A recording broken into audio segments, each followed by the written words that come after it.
তাদেরকে দামি বলছি, কোরআনে কি বলে শোনেন, দামি কাদেরকে বলে?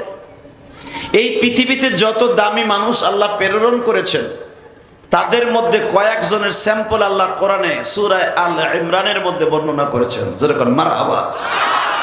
তার ভিতরে আমি দেখেন কোরআনের আয়াত দিয়ে বলবো আল্লাহ কাদেরকে মনোনীত হিসাবে, দামি হিসাবে এই পৃথিবীতে প্রেরণ করেছিলেন। দেখেন তাদের নামের কি সুন্দর নামগুলি। এক নম্বরে দেখেন আল্লাহ বলে বিসমিল্লাহির রহমানির রহিম।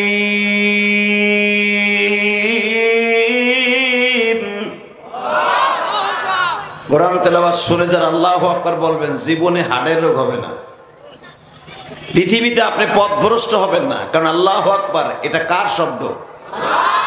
এই আল্লাহু আকবারের ধ্বনি কার প্রশংসা? তা বলেন তো আল্লাহু আকবার, লিল্লাহি তাকবীর। পিছনওয়ালার আওয়াজও দেয় না, নেদায়ও না, সেনায়ও না। এই আওয়াজ দেন লিল্লাহি তাকবীর। আপনারা কি বসবেন নাকি দাঁড়ায় দাঁড়াই শুনবেন 1 ঘন্টা? কে কইছে মগা? কত জায়গা করে দিচ্ছ, ধোকাবাজ। পিছনে যায় দেখো, আলহামদুলিল্লাহ বলেন, আল্লাহু আকবার জোরে বলেন তো। আমি মুসাফির মানুষ, আমাকে এমন কোনো কথা কষ্ট দিবেন না যেন আমার মনের থেকে বর্দ আসে। আমি কথা বলবো, আপনারা শুধু আমার সাথে আমি যা বলতে বলবো তাই বলবেন, ঠিক আছে? বলেন তো আলহামদুলিল্লাহ, বলেন তো আল্লাহু আকবার, বলেন তো সুবহানাল্লাহ। এই 3টা তাসবিহ আমার আল্লাহর কাছে সবচেয়ে দামি। এই 3টা তাসবিহর ভিতরে আবার আরেকটা তাসবিহ দামি, সেটা হলো আল্লাহু আকবারের ধ্বনি। যদি কোনো মানুষ আল্লাহু আকবারের ধ্বনি বলে তার জবান দিয়ে, এই জবানটা তখন আর তার থাকে না, স্বয়ং আল্লাহ পাকের কুদরতি জবান হয়ে যায়। আমি এখন দেখব আমার সাথে আল্লাহু আকবারের ধ্বনি কে কত জোরে দিতে পারে। লিল্লাহি তাকবীর, দিন ইসলাম, দিন ইসলাম। হয় নাই? যদি একসাথে দিতেন আমার আল্লাহ অনেক খুশি হয়ে যেত। লিল্লাহি তাকবীর। 15টা বছর এই তাকবীর যখন দিতেন মাঠে ময়দানে ওয়াজে, কিছু কিছু আওয়ামী লীগের চামচা ছিল,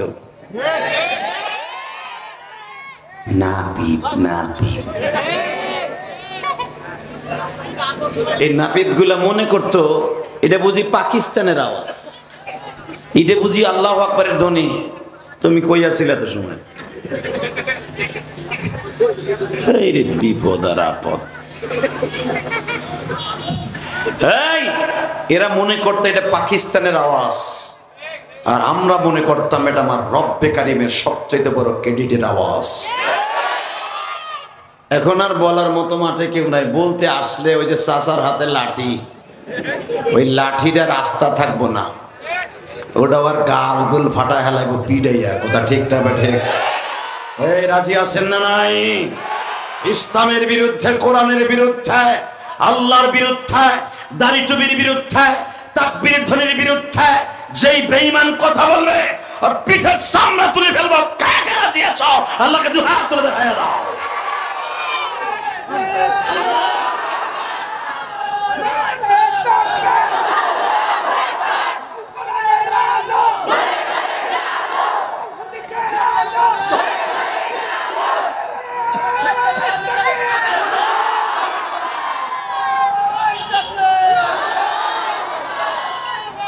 এই তাকবীর বইয়া বইয়া দেয় কেউ। তুমি কি অর্ধেক পুরুষ? এই তাকবীর কে দিছো? দাঁড়াও তো, তোমার চেহারাটা আমি দেখি। জোরে মারো, দাও তাকবীর দাও।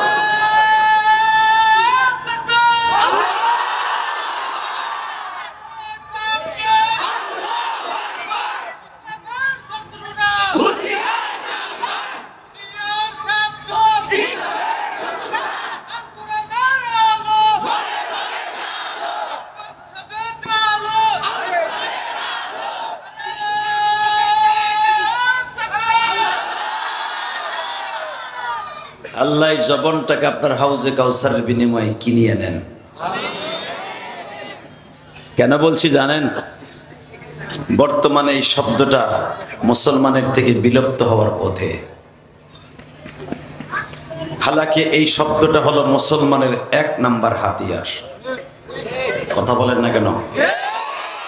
তারেক বিন জিয়াদ, মোহাম্মদ বিন কাসেম, সালাউদ্দিন আইয়ুবী, হুসাইন আহমদ মাদানী, আনোয়ার শাহ কাশ্মীরি, দেহলভী, তাদের আওয়াজ ছিল লিল্লাহে তাকবীর। যখন তাকবীর দিত ব্রিটিশ কুত্তার দলেরা ওই এলাকা ছাড়তে বাধ্য হইত। তাকবীরের ধ্বনি যখন আফগানিস্তান থেকে মাহমুদ গাজনবীর সময় আওয়াজ তুলত, তোরা বোরা পাহাড় ছেড়ে রাশিয়ান সৈন্য পলায়ন করতে বাধ্য হতো। আজকে মুসলমান তাকবীরের ধ্বনি দেয়, মাসিও লড়ে না, তবে দীপ্তকণ্ঠ আওয়াজ শোনাইতে চাই মুসলমানদের বিরুদ্ধে।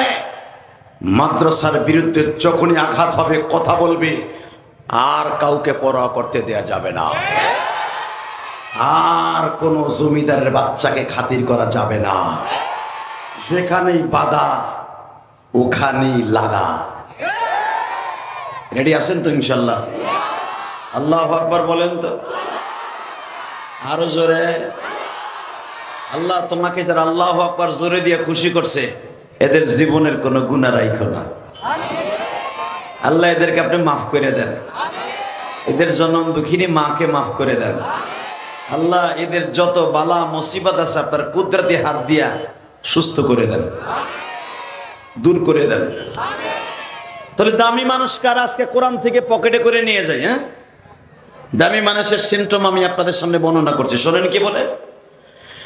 ইন্নাল্লাহ আস্তাফা আদম ওয়া নূহা ওয়া আলা ইব্রাহিম ওয়া আলা ইমরান আলাল আলামিন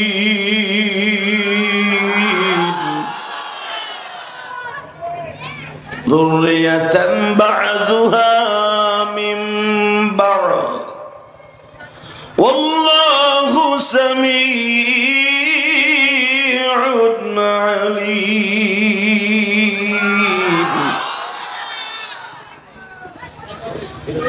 আল্লাহ পাক দামি মানুষের বর্ণনা করে কোরআনে, ইন্নাল্লাহ আস্তাফা আদম। অবশ্যই ইন্না হরফে তাকিদ, অবশ্যই আমার আল্লাহ ব্যবহার করেছেন। আপনি তাদেরকে মানেন বা না মানেন দামি মানুষ হিসাবে, আল্লাহ বলেন অবশ্যই অবশ্যই দামি মানুষ আদম বা নূহ। এখানেই শেষ না, ইব্রাহিম। শুধু ইব্রাহিম না, আদম, আদমের ছেলে মেয়ে, নূহ, নূহ আলাইহিস সালামের সব ছেলে না, কিন্তু 4 ছেলের মেয়েতে 1 ছেলের পরিবার। ওয়া আলা ইব্রাহিম, আমার জাতির পিতা ইব্রাহিমের উপরে দামি মানুষ এবং তার পরিবাররাও দামি মানুষ। যেরকম মারহাবা। আর একটা ফ্যামিলির কথা আমি আল্লাহ দুনিয়ায় প্রেরণ করার পরে বর্ণনা করেছি, আমার নবীর কাছে বলতেছে, ওয়া আলা ইমরান আলাল আলামিন। দামি মানুষের মধ্যে আমার রহমত করুণা বর্ষিত হোক ওই ফ্যামিলির উপরে যে ছিল বাইতুল মুকাদ্দাসের ইমাম। আমার কথা মনে হয় বোঝেন নাই। বাইতুল মুকাদ্দাসের ইমাম যিনি ছিলেন, এখানে আসার পরে এই মাদ্রাসার প্রিন্সিপাল রবিউল ইসলাম সাহেব বললেন, হুজুর আমার একটা তাফসির আপনার কাছে শুনতে মন চায়, আমি ইউটিউবে শুনেছি, এটা করবেন। ওনার অনুরোধেই আজকে এটা ধরেছি। কোরআন শরীফের সবচাইতে উল্লেখযোগ্য যে ইতিহাস আমার আল্লাহ বর্ণনা করেছেন দামি মানুষের মধ্যে, আহালদের মধ্যে, তার পরিবারদেরকে নিয়ে আল্লাহ নিজে ওয়াজ করেছেন, তার মধ্যে ইমরানের ফ্যামিলি একজন। সুবহানাল্লাহ। বাইতে যে কইেন, হ্যাঁ আস্তে কোন বোরখেতার মধ্যে যে জোরে কইেন সুবহানাল্লাহ। যে যত জোরে বলবেন জান্নাতের ভিতরে আপনার নাম, আপনার বাবার নাম সহ আল্লাহ একটা সুবহানাল্লাহর গাছ নিজে লাগায় দিবেন। ফেরেশতারা বললেন, আল্লাহ এই গাছগুলো কেন লাগাচ্ছেন? আমি বলি নাই, তিরমিজি শরীফের হাদিস, তাসবিহাতুন ওয়াহিদাতুন বাইনাস সামাওয়াতি ওয়াল আরদ আসমান জমিনের মাঝে যত ফাঁকা জায়গা দেখেন, আপনার এই সুবহানাল্লাহর গাছটা, এই ফাঁকা জায়গা যতটুকু দৈর্ঘ্য প্রস্থ জায়গা, আপনার সুবহানাল্লাহর গাছটা দাঁড়িয়ে আছে এতগুলো জায়গা বেষ্টন করে। আপনি কি ভাবেন এটা কি শেখ হাসিনার লাগানো গাছ? না। খালেদা জিয়ার লাগানো গাছ? না। এটা আমাকে হুজুরের লাগাইছে রাস্তার উপরে। না। এটা এমন একজন রবে বানাইছে, শোনেন উনি কি বলে, আল্লাহু লা ইলাহা ইল্লা হুয়াল হাইয়ুল কাইয়্যুম লা তা'খুযুহু সিনাতুন ওয়ালা নাওম তাবারাকাল্লাযী বিয়াদিহিল মুলক ওয়া হুয়া আলা কুল্লি শাইইন কাদির।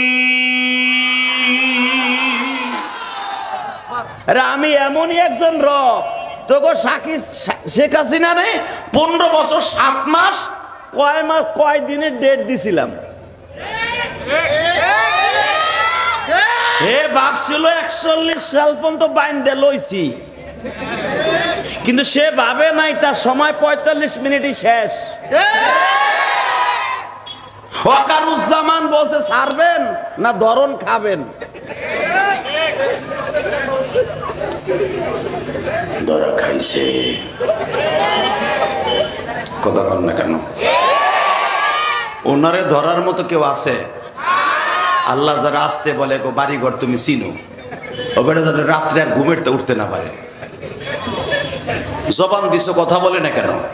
Ready ready? এই মুসলমানের সন্তান, আওয়াজ দিয়ে দেখায় দাও আল্লাহ তুমি সব পারো। কথা বলে না কেন? শেখ হাসিনা ভাবেও নাই, আগস্ট মাসের 1 তারিখও ভাবে নাই যে আমার 45 মিনিট লাস্টে টাইম হবে, স্বপ্নেও দেখে নাই। তার ছেলে জয় বারবার কইছে, মা যা গোছানের গোছাও আর তাড়াতাড়ি ডলারগুলো পাস করো। সময় নাই, তারপরও সে বিশ্বাস করে নাই। কথা কর না কেন? ওই রব আছে না নাই? আরে আমি কই নাই, আওয়ামী লীগের রাগ হইলে বাসায় বসে কিছু করার নাই, কারণ এরা তো আজকে প্রতিবাদ করতে পারবে না। যদি গত বছর এই দিনে এইখানে কইতাম এই মাদ্রাসার পিছনের থেকে হুজুরে গলা সিপদের কথা কেউ এটা বলে গোপালগঞ্জের মাল বলে হেদি আবার হ্যাঁ বিরুদ্ধে কথা কয়। আমি পৃথিবীর যেখান থেকেই বলি না কেন, কোরআনের বিরুদ্ধে যেই কথা বলবে ওর বিরুদ্ধে উলামা একরাম কথা বলবে। আরে আমার নবী যদি স্বজনপ্রীতি করে থাকতেন আবু জেহেলের সাথে, চাচাই জন্য চাচার দিক তাকায় যদি একটু লিয়াজু করে চলতেন, আমার নবী পৃথিবীতে সমস্ত কাফের বেঈমানের সাথে মিলেমিশে থাকতে পারতেন। এবং আমার আগের বক্তা বলেছেন, আমার নবীরে মক্কায় সবচেয়ে বড় বিশ্ব সুন্দরী ছিল। বিশ্ব সুন্দরী ছিল পরে না ফেলের আক্কাস বিন জায়েদের মেয়ে। মাইক মনি হইব, ওয়াজের মাইক এমনই হয়, থাকলে থাকেন নয় জানগা চিল্লাইও না। এ দাদা ভাই কি কয়, মাইক বলে বোঝা যায় না? তোমার মাইক তো ভালো। ও আমি যখন সরে যাই, এ ভাই আমি যদি প্রতিবন্ধীর মধ্যে খালি এমনি তাই আয়ুব বাসুর মতো এটা হইব, তুই এমনি এমনি ঘুরতে হইব রে ভাই, না তো এখানে ব্যথা হয়ে যাবো। আল্লাহু আকবার জোরে বলেন তো। আপনি মাউথ কিনবেন, ভালো মাউথ কিনবেন যেন দূরের থেকেও টানে, সরলেও টানে, কাইতইলেও টানে, হইয়া পড়লেও টানে। তাহলে আমার ভাইরা বুঝবে, আমাদেরও মজা লাগবে, আপনারও ব্যবসা ভালো হবে। কারণ আমি মুসাফির দোয়া দিয়ে যাব, আল্লাহ আমার ভাইয়ের ব্যবসা বরকত দিও। আল্লাহ উল্টাটা কিন্তু কই নেই, কেন আমি কষ্ট পাইলে এমন কম আল্লাহ গজব দাও, আমার কষ্ট দিচ্ছে মাইক দিয়া, সব শেষ। অতএব একটা মাউথের জন্য আপনার সেট ভালো, মিক্সার ভালো, আমি দেখতেছি তো প্রথম বৈশেই দেখছি আপনার মাইকটা কেমন, আপনার সেটগুলো সব আওয়াজ আছে খুব সুন্দর আলহামদুলিল্লাহ, আপনার ফিটিংও ভালো। আমি চাই মাহফিলটা আল্লাহর ইচ্ছে সুন্দর হোক। রবিউল ভাই চেষ্টা করেছে আপনাদেরকে ভালোভাবে কোরআন হাদিসের কথাগুলি শ্রবণ করার বক্তার মুখ থেকে, আর আপনাদের ইচ্ছা করেছে আপনারা বলবেন সমবেতভাবে সুন্দরভাবে ক্লিয়ার শোনার জন্য যেই মাইকটা দরকার উনি ওইটাই চেষ্টা করেছে। যদি এরপরে ভালো না হয় আমাদের নসিব খারাপ। ইলেকট্রিসিটি সমস্যা হতেই পারে, ঠিক না বেঠিক? তাকান এদিকে, মন খারাপ। একজনের মুখটা কালো করে এই যে বাগুন বাসার মধ্যে বয়ে রয়েছে, মনে হয় বেটা সারাদিন ব্যবসা আজকে লস খাইছে, হাসি দেন একটু হাসি দেন। এই যে হাসছে, ঠিক আছে ঠিক আছে, আল্লাহ ওনার হাসি দেখে আমার মজা লাগতেছে, আলহামদুলিল্লাহ বলেন। কিছু কিছু চাচা আছে বাড়িতে গেলেই চাষির গুতায় হে নিচের টানে উপরের তা নিচে নামে, বাসায় শান্তি নাই, মসজিদে যাইয়া ফ্যান সাইরে হইব, মুয়াজ্জিন কবে ওঠেন বাসায় যান, মসজিদে যেও শান্তি নাই। চার দোকানে বইব, বেড়ার পকেটে পয়সা নাই, হে তো চা খায় না, খালি বইয়ে থাকে। চা লাগায় রাস্তা ছাড়েন তো আর এক বেড়াই বইব, বেড়া তখন রাস্তার পরে খাড়ায় খাড়ায় চিন্তা করে কই যা মুয়াজের মাঠে যে বহি, বেটা বইতে দেরি আছে, ফার্মের মুরগির মতো জিমাইতে দেরি নাই।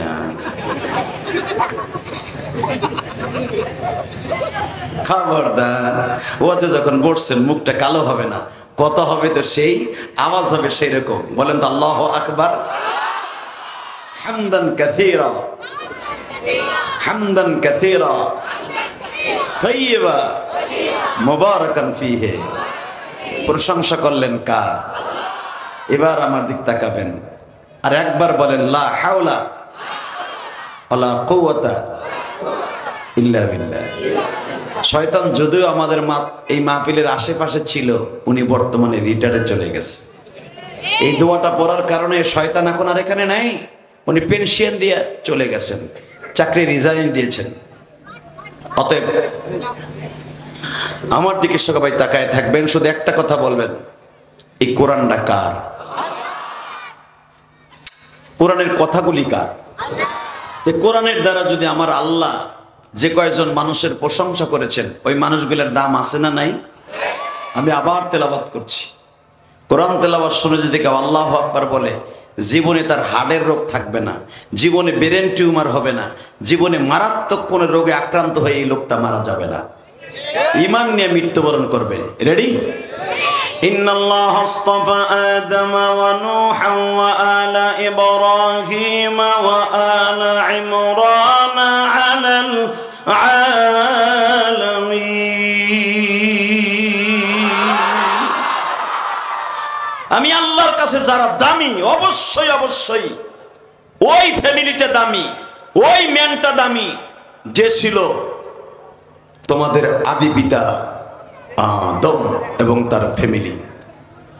আমি আল্লাহ রহমত করুণা বর্ষিত হোক ওই ফ্যামিলির উপরে, আদমের ফ্যামিলির উপরে, ওয়া আলা নূহ, নূর উপরে এবং তার ফ্যামিলির উপরে, ওয়া আলা ইব্রাহিম, ইব্রাহিমের উপরে এবং ইব্রাহিমের আহলের উপরে। এখন আরেকটা নাম যখন আল্লাহ বললেন ওয়া ইমরান আলাল আলামিন, বলতে দেরি আছে, আমার নবী প্রশ্ন করতে দেরি করলেন না, ও জিবরাইল এই লোকটাকে ইমরানের নাম নিলা, উনি কি আমি যে দেখেছি 1,24,000 পয়গম্বর, তাদের নামের লিস্টির ভিতরে তো আমি এই ইমরান নামটা কাউরে দেখি নাই। জিবরাইল বললেন ইয়া রাসূলুল্লাহ, উনি নবী ছিলেন না, উনি একজন তাবী ছিলেন, উনি একজন ইমাম ছিলেন গো নবী।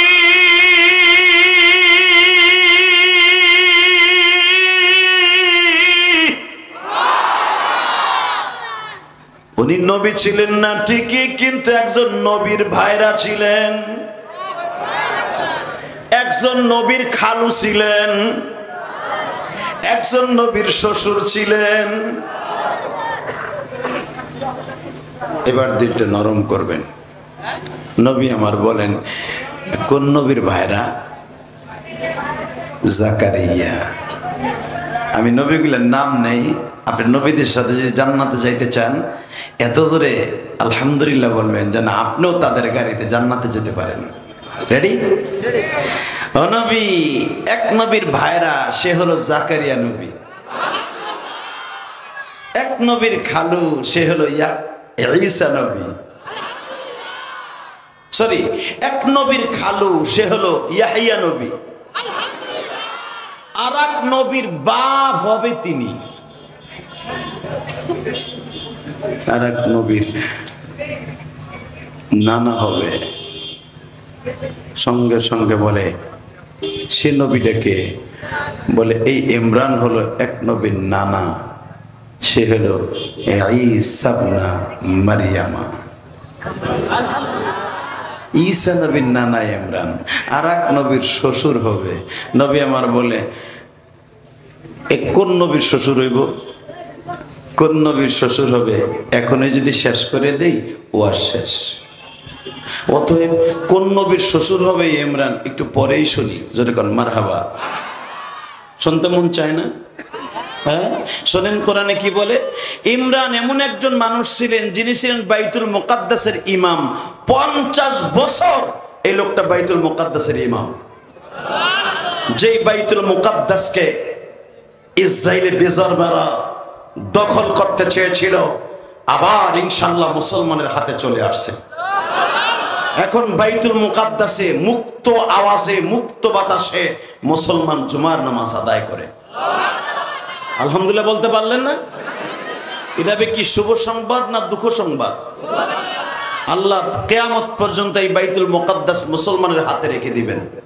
কেন দিবেন না আল্লাহ? এই বাইতুল মুকাদ্দাসের উত্তর গেটের থেকে আমার বিশ্ব নবী আল্লাহর বাড়িতে বেড়াইতে গেছে। এই বাইতুল মুকাদ্দাসের 8 নাম্বার গেট থেকে আমার বিশ্ব নবী সাহাবা একরামদেরকে রোমান সৈন্যদের বিরুদ্ধে যখন জিহাদে যায়, আমার নবী এখানে দাঁড়িয়ে, একটা কুয়া ছিল, যেই কুয়ার থেকে ওযু করে গোসল করে সাহাবীদেরকে যুদ্ধের মাঠে নামাই দিয়েছিলেন। এটা আমার নবীর বরকতি একটা কুয়া।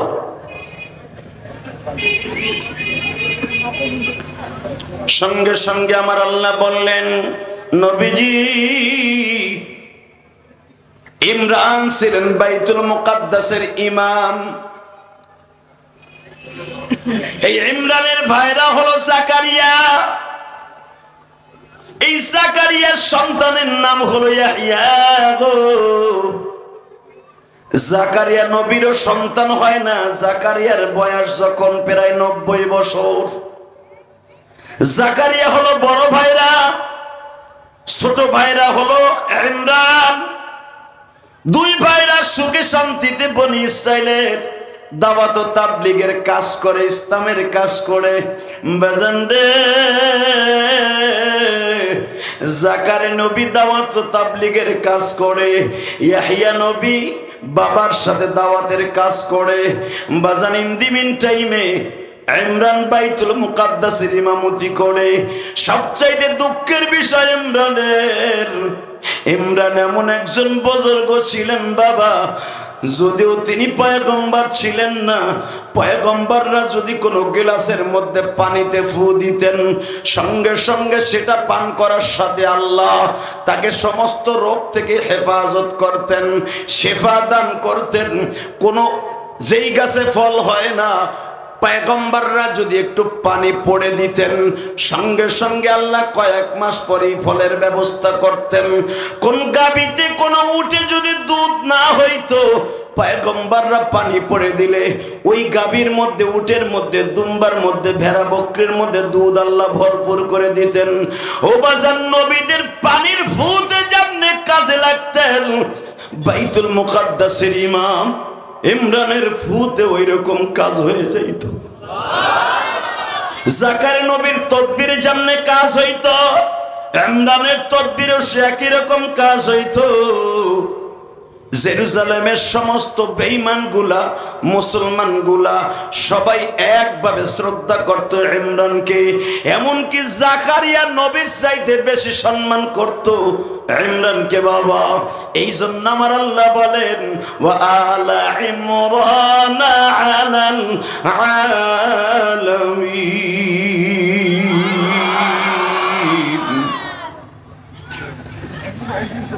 ইমরান 50 বছর বাইতুল মুকাদ্দাসের ইমাম। সব ঠিক আছে বেচারা, একদিক দিয়ে তার কষ্ট। কষ্টটা কি? লোকটার বয়স হয়ে গেল জাকারিয়া নবীর মতো 90 বছর, তার কোনো বাচ্চা নাই। বাচ্চা দেয় কে? নেয় কে? এ জোরে কর না একটু। বাচ্চা দেওয়ার মালিক কে? না দেওয়ার মালিক কে? ছেলে দেওয়ার মালিক কে?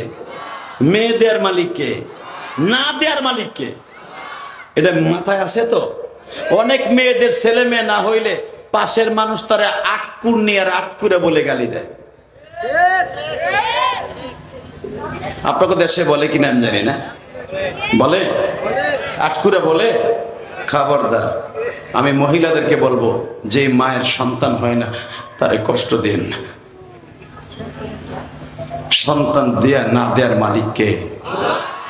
যখন ওই মহিলাকে আটকুন্নি বলে গালি দেয়া হয়, আল্লাহর আরশে আজিম শুদ্ধ থরথর করে কাঁপতে থাকে। এমনকি পৃথিবীর সব মাখলুক যে তাকে গালি দেয় তার জন্য ভৎসনা দিতে থাকে।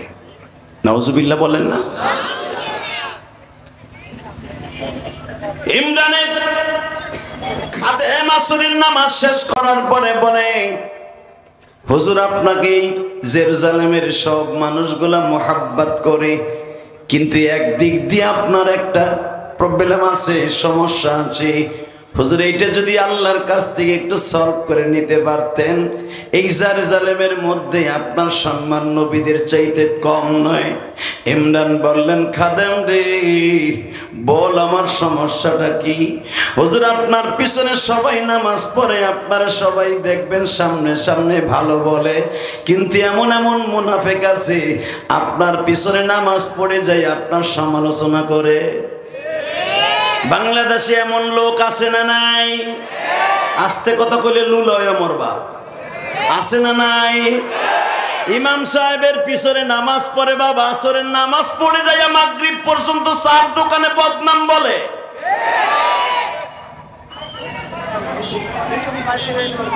এমন আল্লাহর ওলি আছে না? হে চাচা, হে বুড়া, সব পাকছে। হে দোকানে যাই আসরের নামাজ পড়ে যায় মাগরিব পর্যন্ত, যে ইমামের পিছনে আসরের জামাত পড়ে যাইয়া চার দোকানে বইয়া দুই বুড়া কুটকুট করে কয়, ইমাম সাহেবের পেট বড় ভারী হয়ে গেছে, মুয়াজ্জিন তো পাওয়াই যায় না। কথা বলেন না কেন? খাদেম সাহেব কথা ছিল রাখার সময় মসজিদটারে ফ্যান প্রতি সপ্তাহ 2 বার মোছা, একবারও দেই না মুছতে। বুড়া তুমি নামাজে যাও, নামাজের 5 মিনিট আগে কোন সময় মুছবে তুই কোনটা দেখবি? বুড়াটা ওই মুয়াজ্জিনের জীবনে যত আকাম কুকাম আছে সব বুড়ার অ্যাকাউন্টে, ওই বাড়িওয়ালার অ্যাকাউন্টে। আর তোমার যত জীবনের নেক আমল আছে সব নেক আমল গুলা ওই আলেমের অ্যাকাউন্টে। কিয়ামতের মতে যখন তুমি উঠবা দেখবা তোমার নেকের বস্তা খালি। কষ্ট হইতেছে? বুড়া চাচারা মনে মনে কয় যাও একটু করতাম, তাও হুজুর বন্ধ করে থুয়ে যাইতেছে। আমি বন্ধ করে থুয়ে যাইতেছি না, আপনার জান্নাতের রাস্তাটা খুলে দিয়ে যাইতেছি আজকে। আলহামদুলিল্লাহ বলেন, আল্লাহু আকবার জোরে বলেন তো। আচ্ছা, গীবাত বলা জায়েজ না না জায়েজ? এটা তো মনে হয় জনমের ভালো একটা জিনিস। সংক্ষেপে জান্নাতে যাওয়ার জাহান্নামে যাওয়ার টিকিট যদি আপনি চান খুব তাড়াতাড়ি, তাহলে একজন মুসলমান আর একজনের আপনি গীবাত করে নিয়েন। ইমাম আবু হানিফা রাহমাতুল্লাহ আলাইহি সকালবেলা একদিন এক ব্যাগ টাকা লইয়া চাষির বাসায় হাজির। তো ইমাম আবু হানিফা রাহমাতুল্লাহ আলাইহির একজন খাদেম ছিলেন, নাম ছিল তার হাসান। হাসান যে বলে, হযরত আপনি যেই চাষির লেগে টাকা ব্যাগ ভরে লইয়া যাইতেছেন, আপনি কি জানেন উনি প্রতিদিন আপনার আইক্যালা বাস দেয়? কয় কেমনে? আপনি জানেন না? কয় না, যত লোক আপনার কাছে মুরিদ হইতে আহে, যত লোক আপনার কাছে হাদিস গ্রহণ করতে আহে, ওই বুড়ি হুজুরের চাচি উম্মে জামিলের মতো, আবুল আহাবের বউর মতো, সে ওই রাস্তার থেকে বলে দেয় কার কাছে যাও। ও একটা বদমাইশ, ওর দেখা চাইলে বাজদারি হুজুর, ওটা আসলে ভালো না, ও 1 নাম্বার খারাপ, ওর কাছে যাও তুমি হাদিস সংগ্রহ করতে। হুজুর 24 ঘন্টা যেই চাষি আপনার বদনাম কয়, হেল লেগে আপনি টাকা লয়ে যান, হাদিয়ে লয়ে যান। ইমাম আবু হানিফা কয়, তুই বুঝবি না হাসান, আমার পিছনে পিছনে আয়। মারহাবা বল, আরো জোরে, আরো জোরে। চাচি কেমন আছেন? কে তুমি? আমি নওমান। ইমাম আবু হানিফা তো ওনার মেয়ের নামে ইমাম আবু হানিফা, অর্থাৎ হানিফার বাপ, ওনার নাম তো নওমান। আমি নওমান, আপনার ভাতিজা। কি ব্যাপার? তুমি আমার জন্য এত কিছু নিয়ে আসছো, আমি আপনি যে উপকার আমার জীবনে করছেন পৃথিবীর কোনো মায়ও করবে না। ইমাম নওমানের চাচি অর্থাৎ আবু হানিফার চাচি ও বাজার একটা থাবা দিয়া হাত ধরে বলছে, বাবা গো তুমি কি আমার সত্য কথা বলছো? আমি গীবাত করলে আমার তোমার যত নেক আমলাত আমার যত নেক আমল আছে সব তোমার অ্যাকাউন্টে, আর তোমার যত বদ আমল আছে আমার অ্যাকাউন্টে। যদি এইটা হয়ে থাকে, ইমাম আবু হানিফা বললেন, চাচি শুধু নেক আমল আর বদ আমলের কথা নয়, বিশ্বনবী বলেন আল গীবাতু আশাদ্দু মিনাজ জিনা। একটা মেয়েকে জোর করে জিনা করলে যেই গুনাহ হয় এর চাইতে আশাদ্দ নবী ব্যবহার করেছে। আশাদ্দ ইসমে তাফজিল বর্ণনা করেন এই জিনার চাইতে বেশি গুনাহ একজন মুসলমান আর একজন মুসলমানের অগে চড়ে গীবাত বলা। আশাদ্দু মিনাজ জিনা। আবু হানিফার চাচি বললেন, বাবা তাহলে এই গুনাহ থেকে আমি কেমনে বাঁচবো? এখন দিলটা নরম করবেন। এই গুনাহ থেকে বাঁচার একটাই সিস্টেম আছে চাচি, যদি কেউ করে ফেলে উম্মতে মুহাম্মাদের মধ্যে, তার জন্য একটা প্লাস পয়েন্ট আছে। যেই লোকটার করছে হাত থাবা দিয়া ধরে তার কাছে বলতে হবে, ভাই আমার মাফ করে দিয়ে, আমি অমুক দিন তোমার গীবাত করছিলাম। যদি সে না বলে, আল্লাহর জাতের কসম, যদি সেটা রাষ্ট্রীয় গীবত না হয়, এই যেরকম এখন শেখ হাসিনা নাই, শেখ হাসিনার সমস্ত অপকর্মের কথাগুলা বলা ফরজ। মাজার পূজারী ভণ্ড যারা, এদের বিরুদ্ধে কথা বলা, এদের অগোচরে কথা বলা, এটাও ফরজ। কথা বলেন না কেন? এই দুইটা সেক্টর ছাড়া মুসলমান আর এক মুসলমানের কোন গীবত অগোচরে বলে এটা হারাম। এই কথা বলার সাথে সাথে বলতেছে, বাবা তাহলে তুমি তো আমার সামনে, আমি এক নাম্বার, আমি তোমার কাছে মাপ চাইলাম, তুমি আমার মাফ করে দাও। আবু হানিফা বললেন, চাচি আমি এক শর্তে মাফ করলাম, আর জীবনে কোনোদিন কোনো মুসলমানের গীবত বলবেন না। ঠিক আছে বাবা, আমি আর করুম না। জোরে কোন মারহাবা। বাজান এবার আমার দিকে তাকান। আল্লাহর কুতুব ইমাম আবু হানিফা এই চাচিটা যখন মৃত্যুবরণ করবে, সুনান ইমাম আবু হানিফা মুতাআলা করে দেখবেন, আল্লাহর ওলি চাচির বালিশের পাশে বসছি। বাজান মনে রাখবেন, আমার নবীও কিন্তু উম্মে জামিল যখন মারা যায়, অর্থাৎ আবু লাহাবের বিবি যখন গজবে মারা যায়, আল্লাহ যে বলছিল হাম্মালাতাল হাতাব ফি জিদিহা হাবলুম মিন মাসাদ, আবু লাহাবরেও ধরো, আবু লাহাবের বিবিরেও ধরো। এই দুইটা কথা যখন আমার আল্লাহ বলে দিলেন, আমার নবী জানতাছেন আমার চাচা আজকে গজবে শেষ হয়ে যাবে, আমার চাচিও আজকে গজবে পচে পচে মারা যাবে। আমার নবী জানার পরও চাচির বাড়ির সামনে গেছে, চাচির বালিশের সামনে দাঁড়ায় দাঁড়ায় বলে, মালিক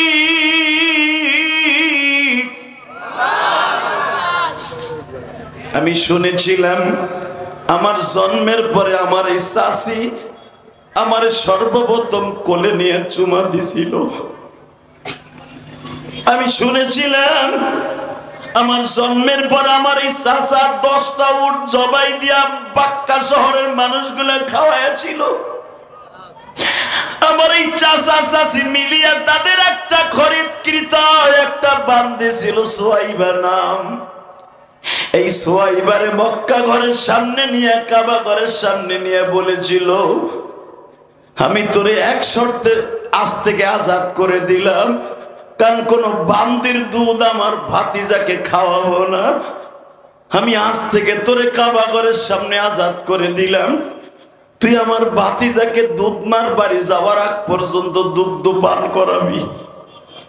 এই আবু লাহাবের বান্দি সোয়াইবা 18 থেকে 19 দিন দুধ পান করিয়েছিলেন। বাবা আমার নবী যখন এই খবর শুনছেন, আমার চাচা খুশির আনন্দে সোয়াইবাকে আজাদ করে দিয়েছিলেন। 10টা উটকে আমার চাচা জবাই দিয়ে মক্কার মানুষকে দাওয়াত দিয়ে বিনে পয়সায় খাওয়াইয়াছিলেন।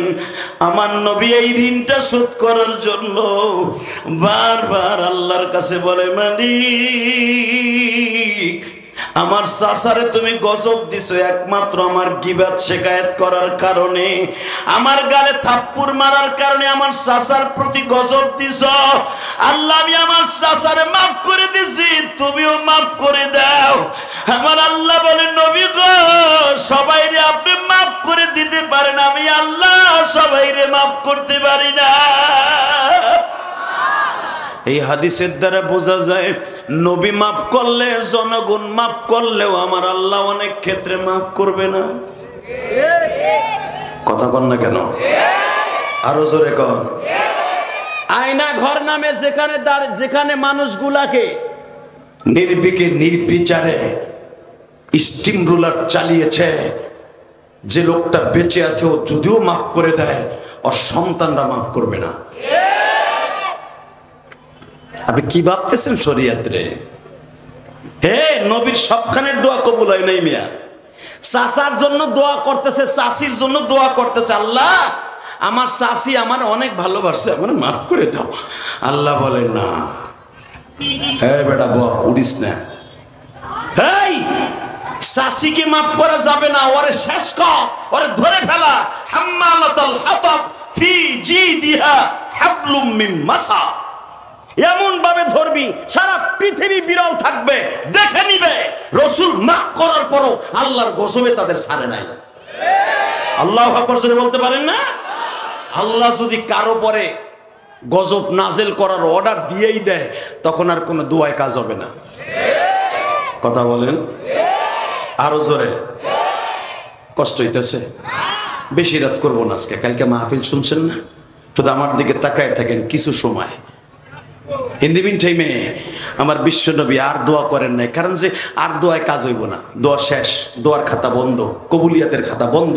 চাচার থেকে নবী মুখ সরাই নিয়ে এলেন। কাঁদতে কাঁদতে যখন খাদিজার বাড়িতে চলে গেছে, মা খাদিজা বলে, আমি আমার জীবনে দেখি নাই আপনার কোনো দোয়া রিটার্ন আসছে, কিন্তু আজকে আপনার মুখটা কালো কেন? আমার নবী বলে দিলেন, খাদিজা রে, সব তো আল্লাহ কবুল করলো, আজকে আমার চাচাদের ক্ষেত্রে করে দোয়া কবুল হবে না। যারা জুলুম করে এই পৃথিবীতে বড় নেতা সাজতে চান, জনগণের মাল লুণ্ঠন করে জনগণকে কষ্ট দিয়ে যদি মনে করেন আমার কাছে আল্লাহর কাছে মক্কায় যাইয়া হজ করলেই আল্লাহ মাফ করে দেবে, আরে মেয়ে আমি উমরায় গেছি 2 সপ্তাহ আগে, যায় দেখি অধিকাংশ বড় বড় নেতারা বিগত সরকারের নাম কমুনে চিনে ফেলাবেন, বড় বড় এমপি মন্ত্রীরা হিলটনে জমজম টাওয়ারে খাইতেছে আর নামাজ পড়তেছে। ওই যে ইব্রাহিম আলাইহিস সালাম দোয়া করছে, এই শহরটা হলো হাজা বালাদাল আমেনা, এই শহরটা হলো একবার আমানতের শহর, এখানে আইলে কোনো চোর হিসাবে ধরবো না, এখানে আইলে কেউ ঘাট ধরে বাইর করে দিব না, এখানে আসলে আল্লাহকে ওরে ভিড়াই দিব না, সব আমানত নিরাপত্তার জায়গা মক্কা নগরী, ওইখানে যে নিরিবিলি আছে। আমি দেখে কই কি ভাই জানেন না মেয়া, জানেন না। আবার বাংলাদেশে যে কয়েন না, আবার মুখে তো আবার ট্যাক্স নাই, আমার নাম কইেন না, কইেন সবার কথা গড়ে কইেন, আমার নাম দিলে কইেন না। আবার বেটা আমানত দিয়ে দিছে মক্কায়, লেগে নাম কইলাম না। হে মুসলমানের বলা, কাবা ঘরের পাশে গেলেই কি আপনাকে আল্লাহ মাফ করে দিবে? না, যদি জনগণের মাল আপনার পেটে যেয়ে থাকে, আপনি যত বড় নেতা হন, রব্বে কারিম আবুল আহাবকে মাফ করে নাই, আপনাকেও করবে না। কথা বলতে হবে, কথা বলতে হবে। এ মুসলমানের পোলা, দীপ্ত কণ্ঠে একটা আওয়াজ দিয়ে বলে দেন তো, দুনিয়ার সব কিছু মাইনে নেওয়া যাবে, ইসলামের বিরুদ্ধে যদি কেউ কথা বলে, কোরআনের বিরুদ্ধে যদি কেউ কথা বলে, যতই দোয়া করবে আসমানে যাবে না। কথা ঠিক না বেঠে? তাহলে মাসলা ভালো করে বুঝেন। ঠিক এমনি করে বাইতুল মুকাদ্দাসের ইমাম ইমরান তার খাদেম বলে দিলেন, হুজুর আপনার সব ইবাদত ঠিক আছে, কিন্তু একটা কষ্টের একটা কাজ কি, আপনারা সবাই ভালো বলে সামনাসামনি, কিন্তু পিছনে আপনার গীবত বলে। কি গীবত বলে? হুজুর আপনার সব ঠিক আছে, আপনি বলে আটকুরা, আপনার বিবি বলে আটকুরনি, আপনার বিবি যেই বাজারের সামনে দিয়ে হাঁটে, ও ওখান থেকে কেউ বাজারে যেতে চায় না। যেই দোকানে আপনি মাল কিনেন ওই দোকানে অনেক ইহুদি নাসারারা মাল কিনে না, আটকুরা এই দোকানে ঢুকছে, এই দোকানে ব্যবসা বাণিজ্য ভালো হবে না। হালাকি হুজুর আপনি এই জবান দিয়া তাজা গাছে ফু দিলে গাছটা মরে যায়, আমার বুঝে আসে না এই জবান দিয়ে কি রব্বে কারিমের কাছ থেকে একটা বাচ্চা আনতে পারেন না? সুবহানাল্লাহ বিহামদি। বাজান রে, ইমরানের পরে জাকারিয়া নবীর পরে বাবা ঈসা নবীর পরে ইয়াহইয়া নবীর পরে মুসা পয়গম্বরের পরে 3 ওয়াক্ত নামাজ পড়ছিলেন গো বাবা। এবার দিলটা নরম করবেন। আল্লাহর পয়গম্বরের ভাইরা ইমরান মাগরিবের নামাজের ইমামতি করলেন, আসরের নামাজের ইমামতি করলেন, ইশারের নামাজ আর ফরজ নামাজ তাদের পরে ছিল না। ফজর আর ইশা তাদের পরে ছিল না, ছিল জোহর আসর মাগরিব। মাগরিবের ইমামতি করার পরে বাসায় চলে গেছে। বাবা ইমরানের বিবি হান্না স্বামীর কাছে দাঁড়ায় বলে, আমার এই জেরুজালেমের মহিলারা আটকুন্নি বলে গালি দেয়। ইমরান কাদিয়ার বলে, বিবি রে, আমার এই জেরুজালেমের বেয়াদব গুলা আটকুরা বলে গালি দেয়। দুইজন দুই যায় নামাজে বসে কান্দে। ইমরানের বিবি চোখের পানায় ফেলায় কান্দে আর বলে, মালিক,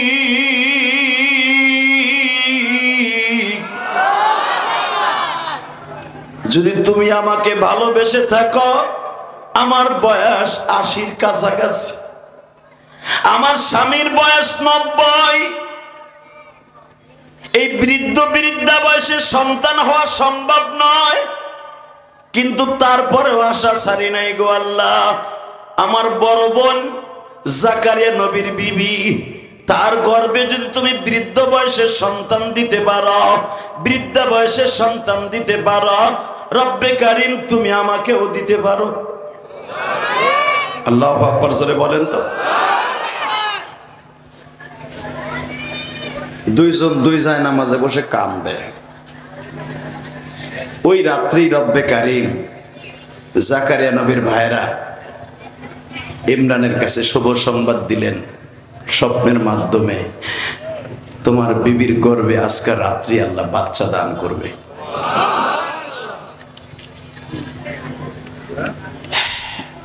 বলেন তো, এত যুগ, এত মাস, এত বছর চলে যাওয়ার পরেও পাক্কা 45 বছর পরে 50 বছরের সময়ে রব্বে কারিম তার বিবির গর্ভে একটা বাচ্চা দান করতেছে, এর চাইতে খুশি আর হতে পারে? পৃথিবীতে সবচাইতে বড় স্বাদের জিনিস, সবচাইতে বড় মজার জিনিস, সবচাইতে অনুভব করার জিনিস মাতৃত্বর অভাব। কথা বলেন না কেন? আমার যেই মা যেই বোনের বাচ্চা হয় না, ওর বুকের দিকে তাকায় দেখেন, ও ঘরের কোনায় বসে বসে কান্দে, যায় নামাজে কান্দে, ওর কষ্ট পৃথিবীর কারো কাছে বলতে পারে না। তার অনুভব আমি জানি। কেন জানেন? আমার যুবক ভাইরা যারা দাঁড়ায় আছেন, এক ফোঁটা পানি ফেলবেন আমার জন্য। কেন? আমার মা আর আমার খালারা 2 বোন, আমার কোনো মামা নাই। আমার নানার শুধু 2টা সন্তান, দোনোটা মেয়ে। আমার মা মারা গেছে 12 বছর বয়সে। আমার খালাকে আল্লাহ জীবনেও একটা সন্তান দেয় নাই। আমার খালার বয়স এখন 60 বছর হয়ে গেছে। 60 থেকে 65 বছর আমার খালার বয়স। আল্লাহ তাকে আজ পর্যন্ত একটা বাচ্চা দেয় নাই। আমার মা আমাগো 3টা ভাইরে রাইখা কবরে চলে গেছে। আমার খালার বাড়ি মাদারীপুর, আমাদের বাড়ি গোপালগঞ্জ। আমার খালা মাদারীপুর থেকে গোপালগঞ্জ প্রায় 100 কিলোমিটার দূরত্ব। আমার খালার, আমাদের বাড়ি যদিও খালার বাড়ির থেকে এত দূরে নয়। আমার খালা প্রতি মাসে 4 বার যাইতেন আমাদেরকে দেখার জন্য, বুকের মাতৃত্ব স্বাদ আমাদেরকে কোলে নিয়ে এটা ভোলার জন্য। আমার মা ইন্তেকালের পরে আমি বড় হয়েছি খালার বাসায়। আমি জানি খালা কি জিনিস। আমি জানি যেই মহিলার বাচ্চা হয় না তার বুকের মধ্যে কত কষ্ট। এটা আমি ইলিয়াসুর রহমান জেহাদি জানি। কারণ যেই মহিলাদের বাচ্চা হয় না ওদের মতো দুঃখিনী আর কেউ নাই।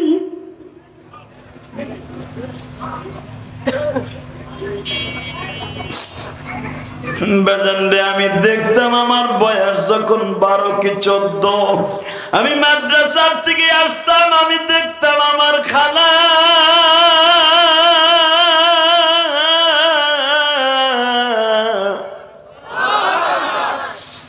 আমারে বুকের মধ্যে নিয়ে এই চুলের মধ্যে বাবা ঘামাইতাম।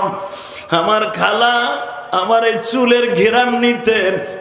আমার খালা বলতেন, বাবা তুমি টুপির মধ্যে মনে হয় ঘেরান তেল ব্যবহার করেছো, ঘেরান তৈল ব্যবহার করেছো, তুমি কি আতর ব্যবহার করেছো? আমি বলতাম, খালা হ্যাঁ আমি আতর লাগাইছি টুপির ভিতরে, এই জন্য মনে হয় আতরের ঘেরান আসতেছে। এই কোরআন ধরে বলছি গো বাবা। আমার খালা আমারে বুকের মধ্যে নিয়ে এইভাবে জড়িয়ে ধরে বলতেন, ইলিয়াস রে তুই যখন জড়িয়ে ধরি গো বাবা,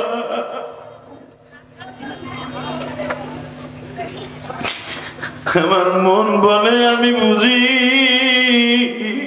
জান্নাতের স্বাদ পাই গো বাবা। এবার জান এই কোরআন ধরে বলছি, আমি যখন খালার বাড়ির থেকে আবার মাদ্রাসার দিকে রওনা দিতাম, আবার তুই 1 মাস 15 দিন পরে খালার বাড়িতে আসবো,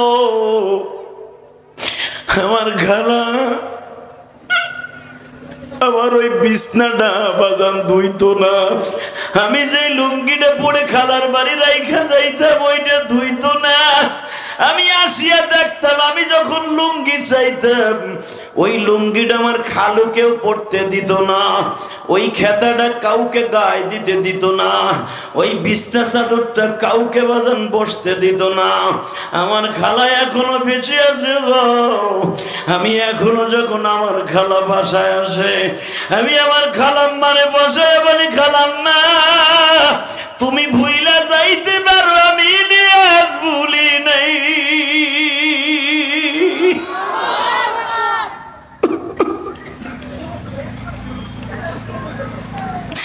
এই জন্য আমি বলে যাব আমার রাজশাহীর বাইরা, মায়ের ঘেরান কিন্তু খালার গায়ের থেকে আসে। কথা বলেন না কেন? মায়ের ঘেরান খালার থেকে আসে না?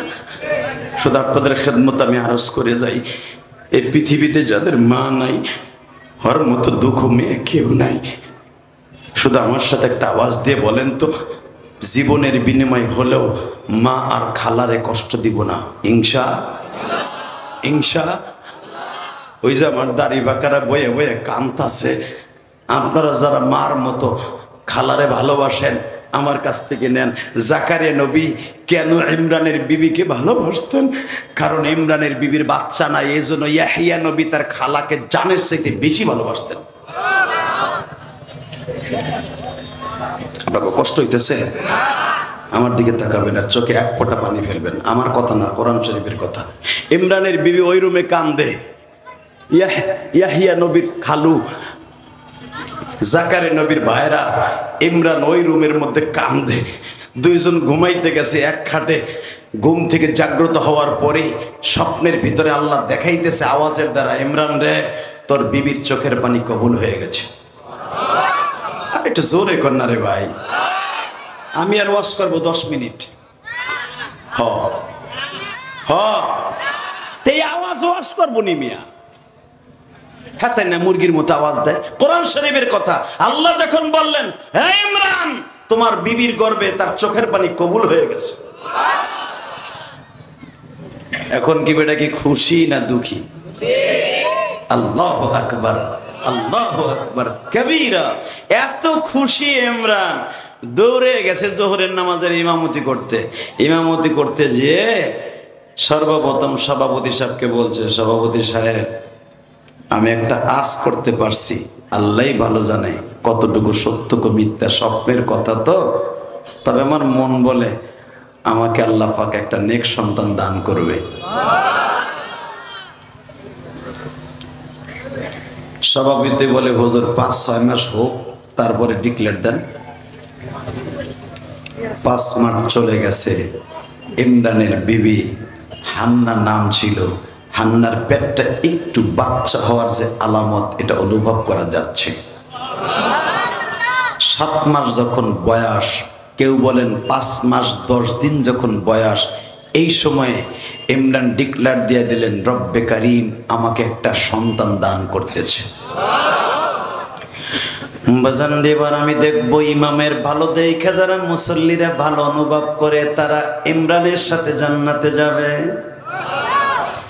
সভাপতি সাহেব কি বললেন? সভাপতি সাহেব,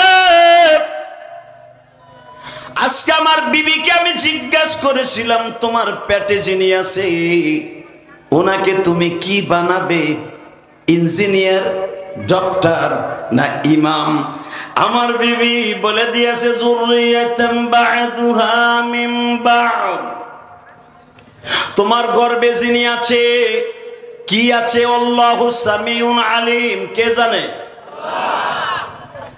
এখন বলো, তোমার গর্ভে যিনি আছে ওনাকে যদি সন্তান হয়, তুমি তাকে কি বানাবে?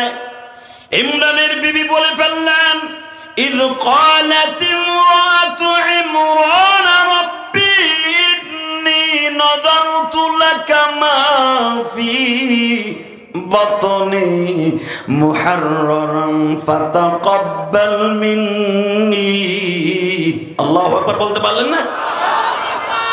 ইমরানের বিবি বলে ফেললেন, ইয ক্বালাত ইমরাতু ইমরান রাব্বি ইন্নী নাযারতু লাকা মা ফি বাতনি। তোমার কইতে হবে না ইমরান সাহেব, আমার পেটে যিনি আসতেছেন, ইয ক্বালাত ইমরাতু ইমরান, ইমরানের বিবি বলে ফেলেছে যে আমার পেটে যিনি আছে, রব্বি ইন্নী নাযারতু লাকা মা ফি বাতনি, অবশ্যই আমার পেটে যিনি আসতেছেন, মুহাররারান ফাতাকাব্বাল মিন্নি, আল্লাহ তুমি যদি কবুল করো, আমি আমার এই সন্তানরে ইমাম বানাবো। হ্যাঁ সুবহানাল্লাহ, আস্তে কও। তাহলে বোঝা গেল, বাচ্চা পেটে আসলে 4টা দোয়া করতে হয়। আল্লাহ আমার সন্তানরে নেক সন্তান বানাবো। 2 নম্বরে আমার সন্তানকে তোমার রাস্তার জন্য ছেড়ে দিব। 3 নম্বরে আমার সন্তানকে এই দুনিয়ায় প্রতিষ্ঠিত করতে যাইয়া যা কিছু করার দরকার আমি করব। আমার সন্তানের ভালো নাম রাখবো। আমার সন্তানকে কোনো খারাপ চরিত্রের হাতে তুলে দিব না। এই দোয়াগুলা জায়নামাজে বইয়া পড়তে হয়। আর আমাগো মা বোনরা পেটে বাচ্চা আইলে জায়নামাজ থুইয়া টিভির সামনে বইয়া টিভির রিমোট চিপে আর ভারতে সিরিয়াল দেখে। হ্যাঁ কথা কন না কে? আর যদিও ভারতে সিরিয়াল এখন দেখা লাগে না, যার যার ঘরের টিভি কি জানেন? এই যে ইল্লা মাশাআল্লাহ, যার যার ঘরের টিভি হলো এই যে হাতের মধ্যেই আছে। কথা বলেন না কেন? শুধু আপনাদের খেদমত আরজ করতে চাই, সন্তান পেটে আসার পরে ভালো দোয়া করার দরকার আছে না নাই? জোরে বলেন, আরো জোরে, আল্লাহু আকবার জোরে বলেন তো দেখি। আল্লাহ যারা বলছে তাদের একটা নেক সন্তান দান করো। বলে ফেলছে আমার ছেলে, আমার সন্তানরা আমি ইমাম বানাবো। তো ইমাম কি মহিলা হয় না পুরুষ হয়? হ্যাঁ, কে আপনার দেশে ইমামতি কোনো মহিলাই করে না? এই যে হিজবুত তাওহীদ, হিজবুত শয়তান, হিজবুত তাওহীদ নামে বড় একটা শয়তান আছে, ওই যে ডাক্তার সেলিম বাইজিদ খান পুন্নি সুন্নি হারামি কোথাকার। ও বিড়ি খায়, বিড়ি একটা থুয়ে একটা টানে। এ বিড়ি খোর কোনোদিন কোন জাতির কোন ধর্মের ইমাম হইতে পারে? মুসলমান ইমাম হইতে পারে? বাইজিদ খান পুন্নি, ও টাঙ্গাইল বাড়ি, ও বলে হিজবুত তাওহীদের ইমাম। মনে রাখবেন, এরে আবার দায়িত্ব দিয়ে গেছে আর এক শয়তান রে, কাটটা শয়তান, নেশাখোর সেলিম, তার সেরা সেলিম। কথা কন না কেন? এই তার সেরারে দায়িত্ব দিয়ে গেছে হিজবুত তাওহীদের। মনে রাখবেন মুসলমানের পোলা, হিজবুত তাওহীদ এত সহজ নয়। হিজবুত তাওহীদ মানে কি? একত্ববাদের দল। একত্ববাদের দল তোমাদের মতো শয়তানদের হাতে কোনোদিন হতে পারে না। কথা জুড়ে বলতে হবে মুসলমানের পোলা। সরকারকে বলবো, সমন্বয় যে সরকার ক্ষমতায় আছে, এই হিজবুত তাওহীদ নামে এই বদমাশগুলো যেরকম ছাত্রলীগ নিষিদ্ধ করেছেন, হিজবুত তাওহীদ নিষিদ্ধ করেন। কি রাজি আছেন না নাই? কে কে রাজি আছেন? আল্লাহকে দু হাত দেখে দাও।